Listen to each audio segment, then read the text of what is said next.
여러분 안녕하십니까? 윤석열 대통령 당선인이 내일 인수위원장 발표를 예고한 가운데 국민의당 안철수 대표 측과 막판 조율에 들어갔습니다. 윤 당선인은 다음 주부터 통이동에 마련된 집무실로 출근해 본격적인 정권 인수 작업에 착수합니다. 김민찬 기자가 보도합니다.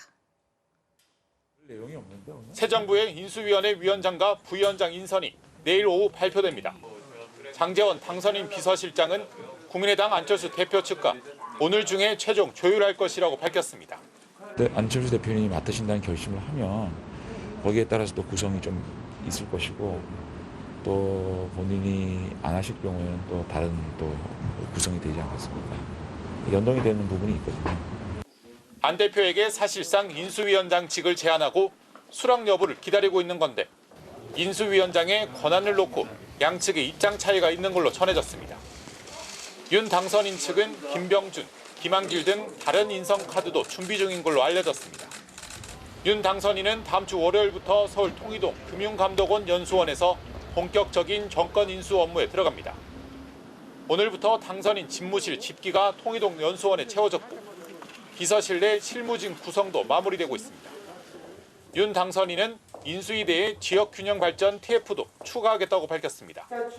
전국 17개 시도청의 협조가 구해지는 대로 균형 발전 의견을 수렴을 하고 이를 새 정부에 반영을 할 예정입니다.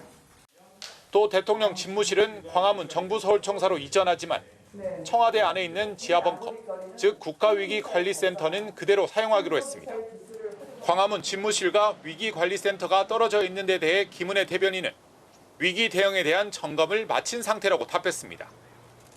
북한의 신형 ICBM 발사 움직임 등에 대해선 당선인 신분의 상황이 발생할 때마다 논평하는 건 자연스럽지 않다고 거듭 밝히면서도 북한의 탄도미사일 발사는 유엔 안보리 결의 위반이고 국제사회에 상응하는 조치가 필요하다는 것이 당선인의 입장이라고 덧붙였습니다.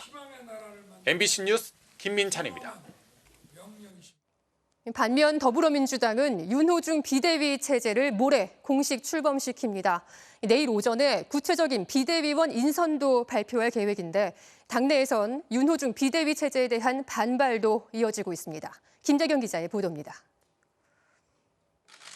윤호중 더불어민주당 원내대표가 이끄는 비상대책위원회가 다음 주 월요일 국립서울현충원 참배를 시작으로 공식 활동에 들어갑니다.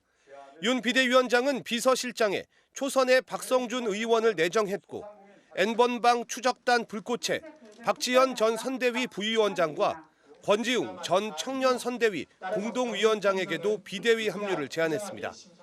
노동계 출신의 초선 이수진 의원과 개혁 성향의 최이배 전 의원 등도 비대위에 포함되는데 윤 위원장은 내일 오전 구체적인 비대위 인선을 발표할 예정입니다.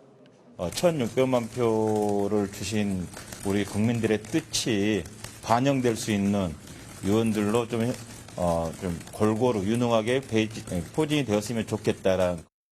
하지만 당내에선 윤호중 체제에 대한 갑론을박이 이어지고 있습니다.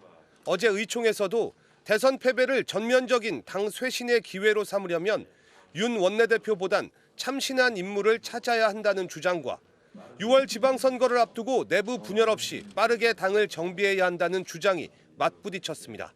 발언하시면서 눈물을 흘리시는 분들도 있었고요. 많이 부족했습니다. 더 열심히 하겠습니다. 라는 성찰 그리고 사과 반성. 윤 위원장은 할 일을 해내겠다고 읍소하며 봉합에 나섰지만 김두관 의원은 오늘도 SNS를 통해 대선 패배에 책임이 있는 윤 비대위원장으론 위기 수습과 지방선거 승리가 불가능하다며 공개 비판을 이어갔습니다. 김 의원은 이재명 비대위 출범을 거듭 주장하며 온라인 서명 운동도 시작했습니다. 이에 대해 이재명 전 경기지사 측 핵심 관계자는 MBC와의 통화에서 회장에게 비대위원장을 맡기는 것은 당치 않다며 현재로선 어떤 정치적 행보도 생각하지 않고 있다고 선을 그었습니다. MBC 뉴스 김재경입니다. 울진 삼척 산불 오늘로 9일째 계속되고 있습니다. 무려 200시간 넘게 타오르면서 지난 1986년 이래 가장 긴 시간 동안 이어지고 있는 건데요. 오늘도 울진과 삼척에 걸쳐 있는 이 응봉산 불길이 여전히 잡히지 않고 있습니다. 현장 연결해 자세한 소식 알아보겠습니다. 박성화 기자, 현재 산불 진화 상황 어떤지 전해주시죠. 네, 저는 경북 울진군 북면 덕구리에 있는 응봉산 자락에 나와 있습니다. 응봉산에서는 사흘째 집중 진화 작업이 이뤄지고 있는데요. 산세가 워낙 험해 불길을 잡는 데 어려움을 겪고 있습니다. 진화 작업에는 오늘도 81대의 헬기가 투입됐습니다. 불길이 심한 응봉산 일대 3개 지점에 헬기를 10여 대씩 나눠 불머리를 잡는 데 집중했습니다. 또 산림청 특수진화대와 육군 특전사 등이 투입돼 지상 진화 작업에도 속도를 냈습니다. 특히 공중진화대 10여 명이 헬기에서 레펠을 타고 응봉산 정상에서 300m 지점에 내려 산 서쪽에 있는 불길을 잡기 위한 진화 작업을 벌였습니다. 이 때문에 응봉산 울진 쪽 구역의 불길은 거의 잡혀 전체 진화율이 92%까지 올라갔습니다. 하지만 소강리 금강송 군락지 일대에는 잔불 진화를 위해 야간 출동이 가능한 수리온 헬기와 진화 인력을 대기시켜 놓고 있습니다. 울진 삼척 산불 피해 면적은 오늘 185헥타르가 늘어 2832헥타르를 기록하고 있습니다. 산림당국은 비가 예보된 내일 완진을 목표로 진화에 나설 계획입니다. 9일째 계속되고 있는 산불은 지난 1986년 관련 통계를 집계한 뒤 가장 긴 시간 동안 이어진 산불로 파악됐습니다. 앞서 가장 길었던 산불은 지난 2000년 동해안 산불로 191시간 계속됐습니다. 지금까지 울진 산불 현장에서 MBC 뉴스 박성화입니다. 네, 앞서 보신 것처럼 응봉산의 울진 쪽 불길은 거의 잡혔지만 이 삼척 방향으로는 불길이 계속 확산되고 있습니다. 오늘은 연무가 심해서 공중 진화 작업도 쉽지가 않았는데 현장에 나가 있는 취재 기자 연결합니다. 배현환 기자, 늦은 오후부터는 기상 상황이 좀 나아져서 헬기가 집중 투입됐는데 불길이 좀 잡혔습니까? 네, 저는 강원도 삼척 응봉산 자락 아래에 있는 덕풍계곡 입구에 나와 있습니다. 응봉산 일대에는 여전히 산불이 남아있어 곳곳에서 연기가 피어오르고 있습니다. 낮 동안 산불 최전선에서 진화에 나섰던 헬기와 인력은 안전을 고려해 거의 철수하고 야간 감시 체제를 유지하고 있습니다. 오늘 날이 밝으면서 헬기 17대가 투입되는 등 공중 진화에 한때 속도를 내기도 했습니다. 하지만 안개와 연기가 심해 진화 헬기가 투입됐다 중단되는 일이 반복되면서 공중 진화에 또다시 어려움을 겪었습니다. 이 때문에 오전에는 군 특전사 200명과 특수진화대, 의용소방대 등 지상 인력에 의존한 진화가 이루어졌습니다. 진화 인력들은 산속에서 쌓인 낙엽을 걷어내며 불길이 번지지 않도록 힘을 쏟았는데요. 다행히 늦은 오후부터 기상 상태가 나아지면서 헬기가 집중 투입돼 불길을 많이 잡은 것으로 보입니다. 저녁 무렵부터는 응봉산 정상 부근에 비가 조금씩 내리고 있는 것으로 알려졌습니다. 그러나 아직 주불이 모두 꺼진 것은 아니고 응봉산에서 덕풍계곡 마을로 뻗은 산자락엔 불길이 여전히 남은 상태입니다. 내일 아침부터 이곳엔 5에서 10mm 안팎의 비가 예보돼 있어 산림소방당국은 주불 진화에 기대를 걸고 있습니다. 지금까지 강원도 삼척 산불 현장에서 MBC 뉴스 배현환입니다. 울진 삼척 산불의 진화가 더딘 건 사람이 접근할 수 없는 산 골짜기로 불이 번지고 있기 때문입니다. 이 헬기로 물을 쏟아대는 것만으로는 불씨를 완전히 잡을 수 없기 때문에 우리 대원들이 헬기에서 줄을 타고 내려가는 레펠을 통해 직접 불이 난 지점에 투입돼 위험을 무릅쓰고 불을 끄고 있습니다. 이하라 기자가 취재했습니다. 뿌연 연기로 가득 찬 산골짜기. 연기 틈 사이를 파고들자 거대한 화마가 모습을 드러냅니다. 등짐 펌프를 맨 진화대원들이 불이 난 곳에 직접 물을 뿌립니다. 헬기에서 밧줄을 타고 산불 현장에 착륙해 불을 끄는 산림청 공중진화 대원들입니다. 특히 주변에 임도가 없어 사람이 접근할 수 없는 산속에서 며칠째 헬기 레펠 진화가 계속되고 있습니다. 헬기 진화가 어려운 야간에도 공중진화대의 진화 작업은 이어집니다. 항공기를 이용해서 투입 지역을 선정하여서 위 산 정상에서부터 산 밑으로 내려오면서 진화를 하면 체력 소모 및 진화 방법이 상당히 빨리. 이번 산불은 건조한 날씨가 가장 큰 원인으로 꼽히는데요. 한 달가량 이어진 건조 특보 속에 낙엽이 이렇게 바짝 말라 있습니다. 주말 사이 비 소식이 있지만 빗물이 땅속으로 스며들지 못하고 두껍게 쌓인 낙엽층 위로 흘러내려갈 가능성이 높습니다. 이렇게 잔불이 남아있을지 모를 낙엽층을 손수 뒤집는 뒷불 감시 작업까지 공중진화대원의 몫입니다. 강원도 삼척 응봉산 인근에서 공중진화 작업을 벌이고 있는 인원은 산림청 대원과 특전사 등 모두 300여 명. 울진 삼척 산불 진화의 마지막 고비인 산속에서 지금 이 시간에도 불과의 사투가 계속되고 있습니다. MBC 뉴스 이하라입니다. 코로나19 확진자 수가 38만 명을 넘어서면서 또다시 역대 최다를 기록했습니다. 사흘 연속 200명대 사망자가 나오면서 누적 사망자 수도 10,000명을 넘어섰습니다. 지금의 증가 추세가 이어질 경우 결국 우리 의료 체계가 얼마나 잘 대응할 수 있는지가 관건입니다. 양소연 기자가 전해드립니다. 토요일이지만 코로나19 검사를 받으려는 사람들로 2층까지 긴 줄이 이어집니다. PCR 검사는 오전 11시도 되기 전 마감됐습니다. 여기는 끝났어요.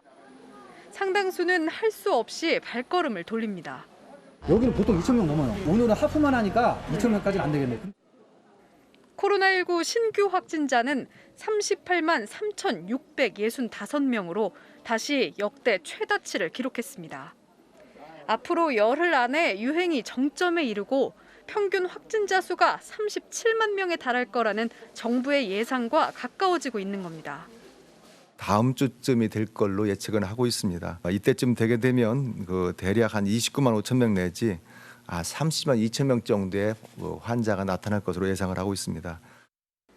위중증 환자는 닷새째 1,000명대를 기록했고 사망자도 역대 가장 많은 269명이 발생하면서 누적 사망자는 10,000명을 넘었습니다.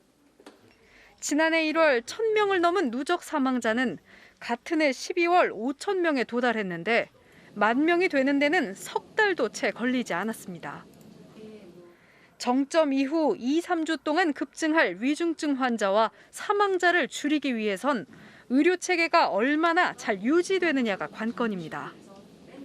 정부는 위중증 환자 2,500명까지는 감당할 수 있다고 보고 있지만 전문가들은 병상 여력뿐 아니라 의료진의 감염 등도 고려해 의료 체계가 적절히 작동할 수 있게 대비가 필요하다고 지적했습니다.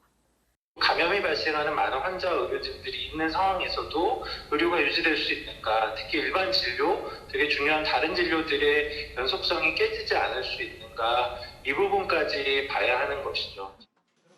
정부는 병상 포화에 대비해 다음 주부턴 입원 중에 확진된 코로나19 경증 환자는 일반 병실에서 치료받도록 의료 체계를 전환할 계획입니다.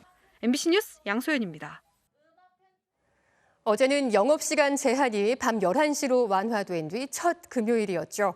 경찰이 대대적인 음주 단속에 나섰는데 전국에서 400명이 넘는 사람들이 술을 마시고 운전대를 잡았다가 적발됐습니다. 손구민 기자가 단속 현장을 취재했습니다.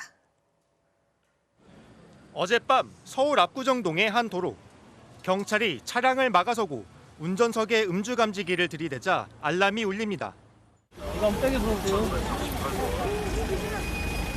감지 정원. 휴대폰, 지갑 가지고 내려주세요.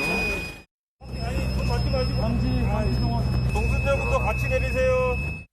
단속에 걸린 한 남성은 당황한 듯 뒷걸음치지만 결국 음주 측정기에 입을 댑니다. 예, 됐습니다. 22시 45분 0.166 면허 취소 수치입니다. 함께 차를 타고 있던 여성은 욕설을 하는 등 소란을 피웁니다. 음주운전 방조 혐의로 진술을 받으려 하자 강하게 항의한 겁니다. 자리에 있으니까 걱정하지 않으셔도 돼요. 안 한다고. 나 누군지 모르는데. 대리기사에게 가려고 차를 이동시켰다는 이 남성의 혈중 알코올 농도 역시 면허 취소 수준이었습니다. 대리운전 기사분을 부르셨던 상황이신 거죠? 네네네. 또 거기까지만 운전하려고 하셨던 건가요? 네, 아니 그런 거 아니에요. 인근에서 골목을 빠져나오던 운전자도 경찰을 피하진 못했습니다. 자신만이 음주운전을 한 것은 아니라며 경찰에 팔을 뿌리치며 진술을 거부합니다. 이제 갈게요. 선생님. 이것 좀 왜 저만 이러고 있는 거예요? 선생님, 저만 타깃이에요? 영업시간 제한이 밤 11시로 완화된 후 첫 금요일이었던 어제 전국에서 모두 416명이 음주운전 단속에 적발됐습니다. 음주운전은 나의 가족, 남의 가정까지 행복을 송두리째 뺏어가는 중범죄 행위입니다. 끝까지 추적 근거해서 법의 심판을 받도록 하겠습니다. 경찰은 상시 단속을 이어가고 동승자에게는 음주운전 방조죄를 적용하는 등 엄정 대응하기로 했습니다. MBC 뉴스 손구민입니다. 오늘 새벽 경기도 부천의 대형 쇼핑몰에서 불이 나 2시간 만에 꺼졌습니다. 건조한 날씨 속에 지리산을 비롯해 전국 5곳에서 산불이 잇따랐습니다. 주말 사건 사고 소식 김수근 기자입니다. 건물 한 층에 길다란 불길이 일렁이고 검은 연기가 쉴 새 없이 올라옵니다. 물건이 쌓여있던 테라스는 뼈대만 남기고 앙상하게 탔습니다. 오늘 새벽 4시쯤 경기도 부천시 상동에 있는 대형 쇼핑몰 4층에서 불이 났습니다. 소방당국은 대응 2단계를 발령해 2시간 만에 불길을 잡았습니다. 스프링클러도 정상 작동돼 더 큰 피해는 일어나지 않았습니다. 고속도로를 달리던 차량이 비상등을 깜빡이며 속도를 줄입니다. 하지만 뒤따르던 2.5톤 트럭은 속도를 줄이지 못한 채 그대로 차량들을 들이받습니다. 오늘 오전 10시 반쯤 경북 칠곡군 중앙고속도로 하행선 읍내터널 부근에서 6중 추돌 사고가 발생했습니다. 앞서 터널 안에서 일어난 5중 교통사고 때문에 멈춰선 차량들을 트럭 운전사가 제대로 보지 못해 사고가 발생한 것으로 추정되는데 모두 11명이 병원으로 이송됐습니다. 이런 성과밖에 안 들었죠. 살았다. 그리고 애들이 무사하다는 거에 또 안도감을 냈고 하늘이 도운 거죠. 경남 산천군 지리산 자락이 하얀 연기로 가득 뒤덮였습니다. 오늘 오전 8시쯤 지리산 8분 능선 부근에서 원인을 알 수 없는 불이 나 산림 0.3헥타르를 태우고 5시간 만에 꺼졌습니다. 불이 난 곳은 산불 예방을 위해 입산이 통제된 곳이었습니다. 건조한 날씨 속에 전남 한평과 강원도 춘천을 비롯해 전국 5곳에서 산불이 잇따라 발생했습니다. 산림당국은 작은 불씨도 대형 산불로 이어질 수 있다며 거듭 주의를 당부했습니다. MBC 뉴스 김수근입니다. 우크라이나 소식 전해드리겠습니다. 러시아의 우크라이나 침공 3주째에 접어들면서 러시아군은 그동안 교전이 없었던 우크라이나 서부 도시로까지 공습을 확대했습니다. 또 환자들이 치료받고 있는 의료기관까지 무차별 폭격을 가하면서 민간인 피해가 속출하고 있는데요. 우크라이나와 폴란드 국경 지역에 나가 있는 취재기자 연결해 보겠습니다. 서혜영 기자, 지금 서 있는 곳이 우크라이나 피난민들을 치료해주는 지역 병원이라고요. 네, 이곳은 폴란드 푸셰미실의 유일한 종합병원인 성비오 병원 앞인데요. 피난길에 몸과 마음이 상처받은 우크라이나 피난민들이 이곳을 찾아 치료를 받고 있습니다. 러시아군은 이 같은 의료시설에도 무차별 폭격을 가하고 있습니다. 러시아 측이 가짜라고 주장했던 마리우폴 산부인과 폭격 피해 산모가 실제로 출산하는 사진이 공개되면서 전 세계가 분노하기도 했습니다.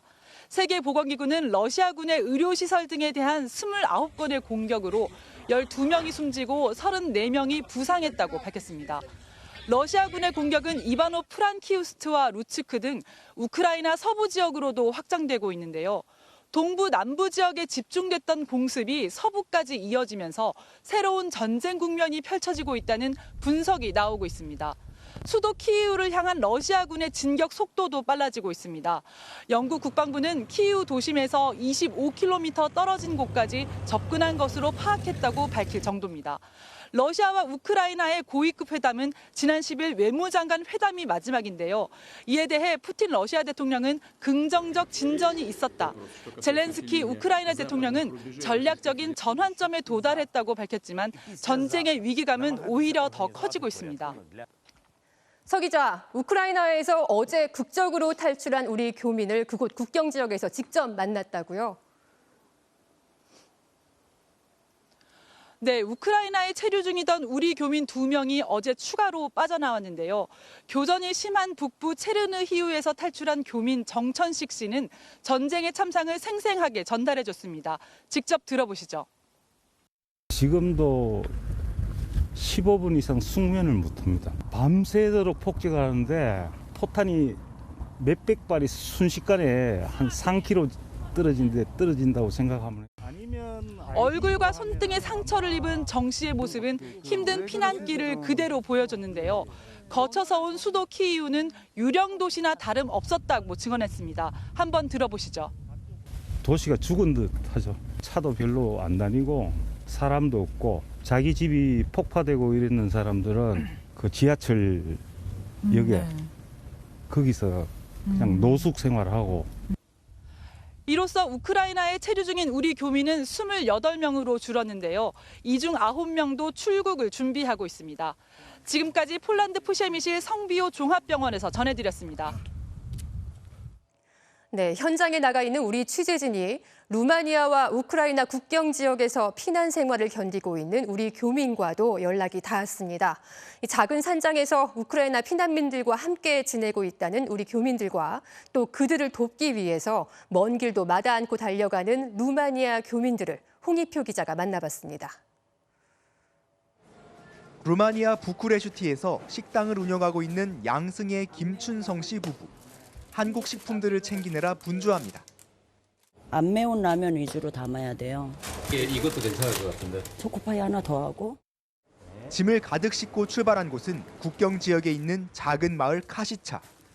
이동 거리만 450km. 차로 꼬박 7시간을 달렸습니다. 굵은 눈발이 날리고 해가 진 뒤에야 작은 산장에 닿았습니다. 라면과 고추장, 통조림에 한국 과자까지 가득 든 보따리를 건넵니다. 네, 한국분이 여기 와 계신다고 그러길래 아이고 이게 얼마나 마음이 심란하실 거야. 방 3개가 전부인 작은 산장. 수도 키이우를 탈출한 한국 교민 2명과 우크라이나인 가족까지 모두 8명이 머뭅니다. 상상조차 못했던 전쟁이었습니다. 바로 옆에서 그 폭음 소리가 막 들리는데 차가 고장이 타이어가 펑크가 나서 대상은 없었으면 못 나왔을 거예요. 김형식 씨는 피난 과정에서 우크라이나인 아내와 잠시 생이별을 해야만 했습니다. 잠깐 나와 있다가 이게 터진 거죠. 대상을 통해서 넘어서 도움을 받아서 여기 와 있었고. 작은 산장에서 머문 지 벌써 2주. 이들이 이곳을 떠나지 않는 건 아직 남아있는 동료들을 돕기 위해서입니다. 이제 저희 사무실 오데사 쪽에 있어가지고 그쪽 위험하니까 루마니아 국경으로 오면 우리가 여기서 케어를 하겠다. 금 씨의 사업 동료였던 스베틀라나 씨 가족도 이들의 도움으로 피난을 올 수 있었습니다. I'm grateful to this country, to Romania, that they gave shelter for us, for Korean friends. They support us also. 갑작스런 피난 생활. 끝모를 기다림에 지친 이들은 무엇보다 고국에 남아있는 이들 걱정이 앞섭니다. 다들 잘 있어. 그러면 아무 말이라도 해줘 하면 이제 하고 이제 그렇게 하고 있거든요, 아침마다. 이들의 소망은 하나. 전쟁이 끝나 집으로 돌아가는 겁니다. To return home as soon as possible. To return to the family, to our work, our home place. 어서 좀 전쟁이 끝나서 많이 웃을 수 있는 날이 있었으면 좋겠습니다. 네. 루마니아에서 MBC 뉴스 홍익표입니다. 북한이 금강산 관광지구 안에 있는 우리 측 시설물인 해금강 호텔을 철거하는 정황이 포착됐습니다. 최근 핵실험장과 위성 발사장 같은 주요 군사시설에서도 공사가 진행되는 등 심상치 않은 움직임이 잇따라 감지되고 있는데요. 뉴욕 연결해서 북한의 의도와 미국의 대응 살펴보겠습니다. 자, 이용주 특파원, 먼저 북측 동향부터 정리해 주시죠. 네, 해금강 호텔은 2008년 금강산 관광이 중단되며 문을 닫은 뒤 북한이 동결 조치를 취했지만 현대 아산이 소유하고 있는 우리 시설물인데요. 북한이 최근 아무런 사전 통보 없이 철거 공사를 시작한 걸로 보입니다.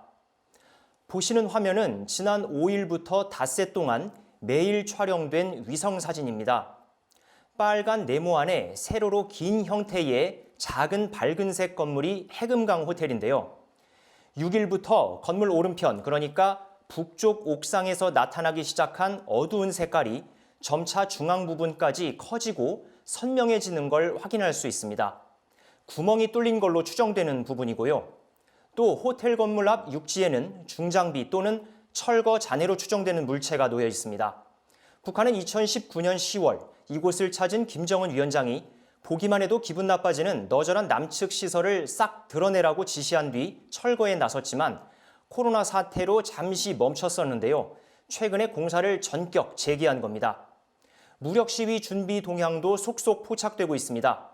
2018년 폭파했던 풍계리 핵실험장의 일부 갱도가 복구되고 있으며 대륙간 탄도미사일을 발사할 수 있는 서해 위성 발사장은 확장 중인 것으로 알려졌습니다.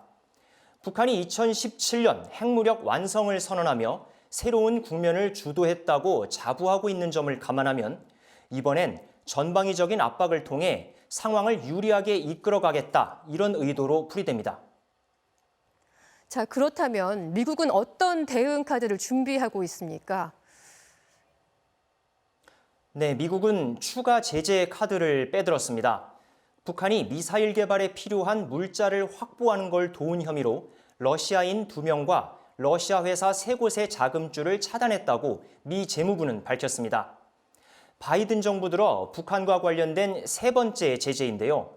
북한 국적자나 기업이 포함되지 않아 일종의 사전 경고로 보이는데 향후 단계적으로 대응 수위를 높일 걸로 예상됩니다. 미 국무부 대변인의 말 들어보시죠. Speaking to the provocations, additional provocations from the DPRK in even recent days, I would not be surprised if we have more to say on that before too long.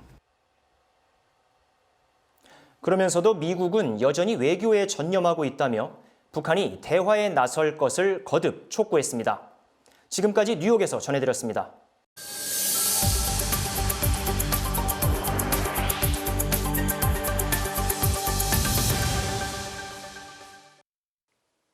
러시아군이 침공한 우크라이나. 그 바깥 또 다른 전선에서는 경제 전쟁이 치열합니다. 금융 결제망에서 러시아를 퇴출하고 석유 수입을 금지한 데 이어 미국은 지난 밤사이 러시아산 제품의 수입 관세를 올리는 조치를 추가했습니다. 미국이 주도한 제재에 전 세계 많은 기업과 정부가 동참하고 있는데 그 성패는 어떻게 될까요? 차량 행렬이 늘어선 모스크바 시내 맥도날드 매장. 곧 문을 닫는다는 소식에 수십 배씩 웃돈까지 주고 햄버거를 찾습니다. 애플과 나이키처럼 미국 소비재 기업들이 잇따라 철수를 선언하면서 일부 생필품 가격이 열흘 만에 수십 %나 올랐습니다. Я считаю, что дефицита никакого нет, люди сами себе создают дефицит, создавая панику, скупая все продукты на полках, от этого и появляется дефицит. 구단주인 러시아 신흥 재벌이 축구팀 첼시를 팔려한다거나 수천억 원짜리 호화 요트가 항구에 압류당했다는 소식이 유럽 각지에서 들려왔습니다. 푸틴 러시아 대통령이 키운 올리가르이, 신흥 재벌의 검은 돈까지 추적하겠다며 미국, 영국 정부가 압박하기 때문입니다. 러시아의 경제 규모가 올 한 해 15%까지 줄어든다는 전망이 나오는데 IMF 외환위기 이듬해 우리 성장률을 떠올려 보면 그 충격을 짐작할 수 있습니다.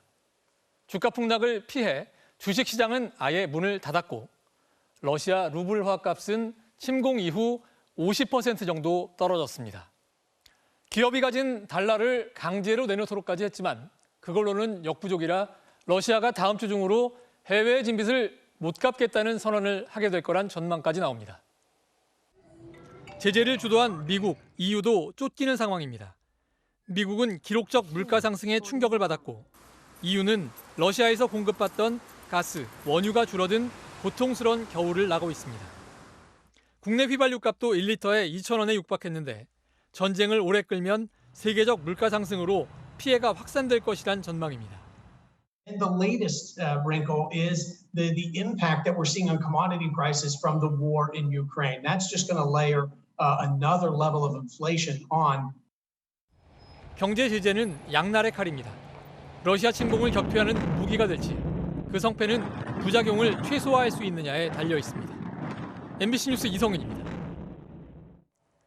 지금 잠실 종합운동장 주경기장에서는 15,000명이 운집한 가운데 방탄소년단 BTS의 콘서트가 진행되고 있습니다. 코로나19 발생 이후 무려 2년 반 만에 처음으로 한국 팬들을 직접 만난 건데요. 코로나 확산을 막기 위해서 박수 외에는 함성도 떼창도 할 수 없지만 분위기는 그 어느 때보다 뜨겁다고 합니다. 조국현 기자입니다. Let's go! 마주하지 못했던 아쉬움을 터뜨리듯 커다란 불꽃과 함께 시작된 BTS와 팬들의 만남. 무려 2년 반 만입니다. 안녕하세요, 방탄소년단입니다. 6만 명이 들어갈 수 있는 잠실 주경기장에는 띄엄띄엄 15,000명만 앉았고 코로나19 확산 방지를 위해 박수만 허용되고 함성과 떼창도 금지됐습니다.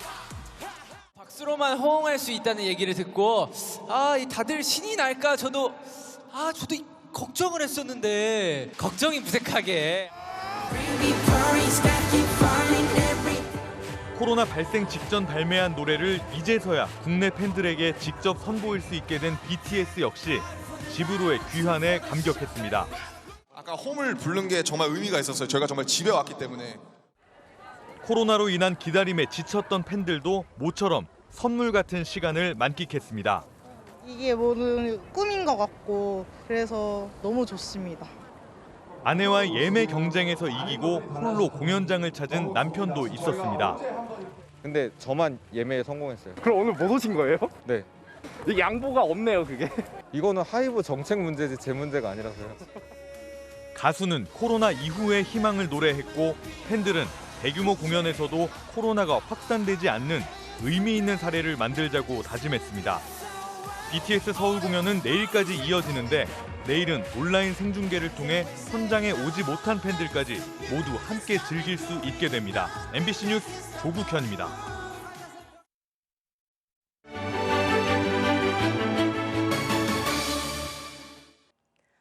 전남 장흥군은 전체 인구의 3분의 1이 노인이고 그중에 약 40%가 홀몸 어르신이라고 합니다. 홀로 사시는 어르신들은 해결하기 힘든 문제가 한둘이 아닐 텐데요. 오늘 현장 365에서는 홀몸 어르신들께 특별한 서비스를 제공하고 있는 한 사회적 기업의 하루를 따라가 봤습니다. 봄 기운이 찾아온 아침, 고선순 할머니께 반가운 손님이 도착했습니다. 어머니 안녕하세요. 이불 빨래 수거하러 왔습니다. 두 개. 예. 저 방에 떠 있어요. 저 방에요? 여기요? 예. 싸줄게라. 아니 제가 할게요. 어머니. 어머니 손 한번 만져봅시다. 밤새는데 건강에 주무셨는가? 네, 정신이 오락가락. 나이도 좀. 저 병원은 가면 다리도 아프고 여기 물방도 아프고 허리도 아프고 여기 어깨 올라가도 안 한다게. 안 해줘도 반가우려면 반가운데 뻗어다닌다는데 어디 반갑어? 뭐 준비전 했다 드릴 건데야. 아이고 아닙니다. 네, 안녕하세요. 이 나이 먹은 양반들 이불 빨라면 정말 힘들어. 이렇게 고정물이 가운데가 뭉치더라고. 아무리 두불 씩을 돌려도. 깨끗해서 이따 오후에 갖다 드릴게.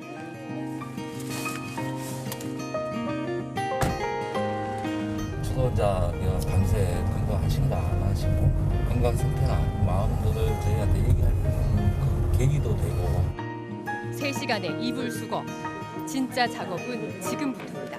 우리 부모님 같은 생각으로 저희들이 지금 이런 사업을 하고 있습니다. 이렇게. 고맙다 하면서 막 어깨 쳐주면서 또 따뜻거려주고 그럴 때는 진짜 가슴이 찡하기도 하고 바람을 많이 느끼고.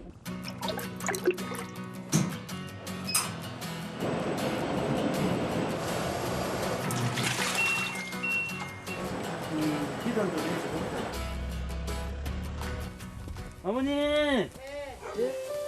만져보시고. 줬어 꺼내. 괜찮아요? 네. 딴나다이. 빨리 해갖고 왔습니다. 아따 고생하셨어요. 아니요. 나 좋은 냄새 나요. 잘 오고 있어. 가볼게요. 가보겠습니다. 이불 잘 덮고 주무시고. 깨끗해진 이불만큼 뽀송뽀송한 마음으로 할머니는 오늘 밤 좋은 꿈을 꾸시겠죠.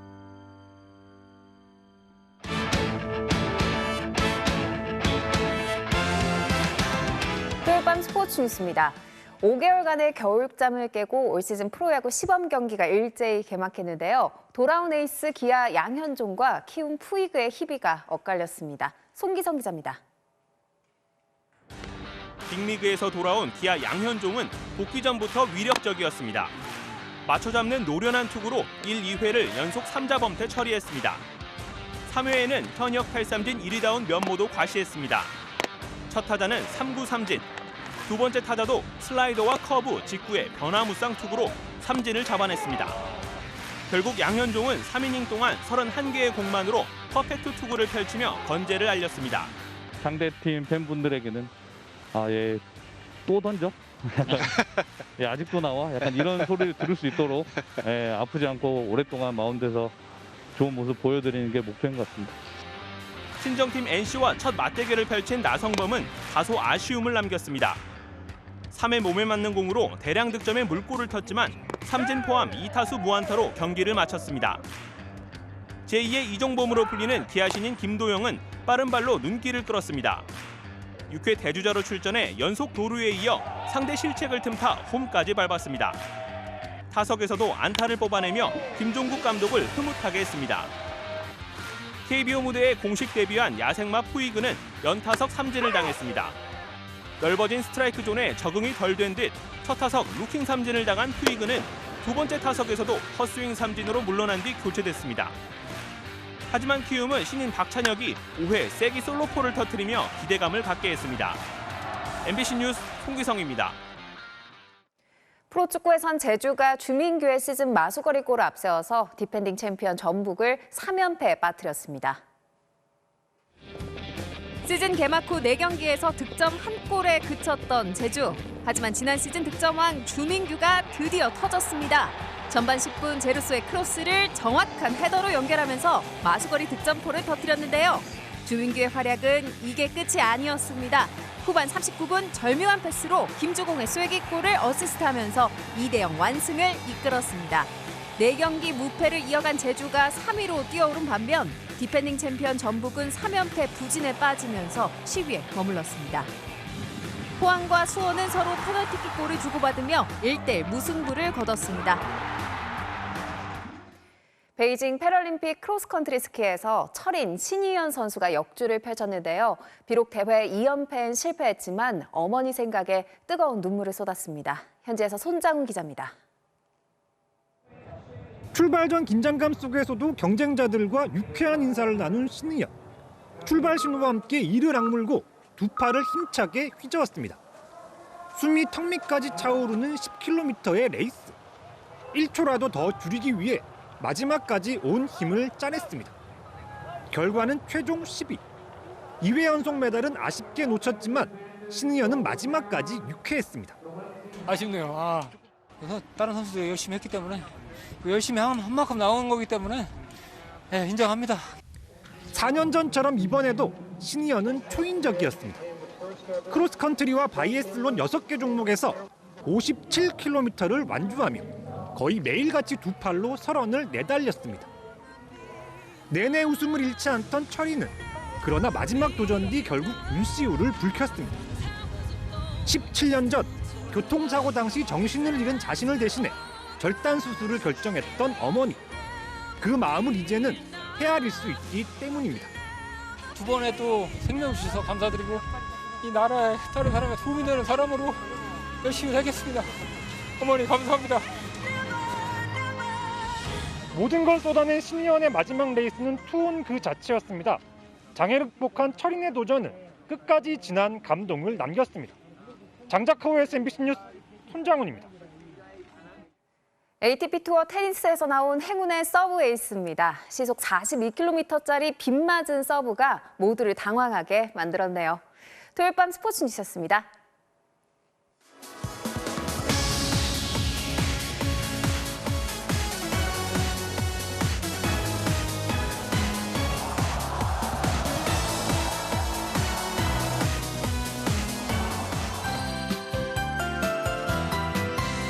애타게 기다리던 봄비가 전국을 촉촉히 적셔줄 모양새입니다.